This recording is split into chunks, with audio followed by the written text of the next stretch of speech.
Academy of motion picture arts and സയൻസസിന്റെ ഭാഗമാകാൻ നടൻ കമൽഹാസന് ക്ഷണിക്കപ്പെട്ട 534 പേരിൽ കമൽഹാസനെ കൂടാതെ ഇന്ത്യൻ സിനിമയെ പ്രതിനിധീകരിച്ച് ആയുഷ്മാൻ ഖുറാനയ്ക്കും ക്ഷണമുണ്ട്. ഒപ്പം കാസ്റ്റിംഗ് ഡയറക്ടർ കരൺ മാലി, ഛായാഗ്രഹകൻ Ranbir Das, costume designer Maxima Basu, documentary film maker Smriti Mundhra, സംവിധായിക പായൽ കപാഡിയ തുടങ്ങിയവരും പട്ടികയിൽ ഉൾപ്പെട്ടിട്ടുണ്ട്. അന്താരാഷ്ട്ര തലത്തിൽ നിന്ന് Dave Bautista, Jason Momoa, Aubrey Plaza, Danielle Deadwyler, Andrew Scott Gillian Anderson, Naomi Ackie, Monica Barbaro, Jodie Comer, കീരൻ കൽക്കിൻ, ജെമറി strong തുടങ്ങിയ പ്രമുഖ താരങ്ങളും മുൻ ഓസ്കാർ ജേതാവ് Mikey Madison, Adriana Paz, Sebastian Stan എന്നിവരും പുതിയ ക്ഷണിക്കപ്പെട്ടവരുടെ പട്ടികയിലുണ്ട്. അക്കാദമി അംഗങ്ങളായി ക്ഷണിക്കപ്പെട്ടവർക്കാണ് ഓസ്കാറിൽ വോട്ട് ചെയ്യാൻ സാധിക്കുക. ഈ വർഷം പുതുതായി ക്ഷണം ലഭിച്ച 534 ആളുകളും അംഗത്വം സ്വീകരിച്ചാൽ അക്കാദമിയിലെ ആകെ അംഗങ്ങളുടെ എണ്ണം 11,120 മാറും. ഇവർ വോട്ട് ചെയ്താണ് ഓസ്കാർ വിജയികളെ കണ്ടെത്തുക.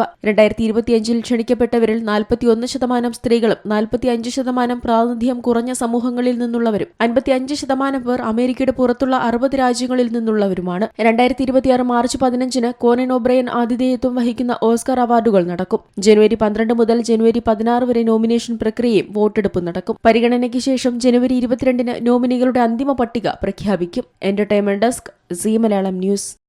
ഏറ്റവും പുതിയ വാർത്തകളും വിശേഷങ്ങളും വിരൽ തുമ്പിലറിയാൻ സീ മലയാളം ന്യൂസ് എല്ലാ ഡിജിറ്റൽ പ്ലാറ്റ്ഫോമുകളിലും ലഭ്യം.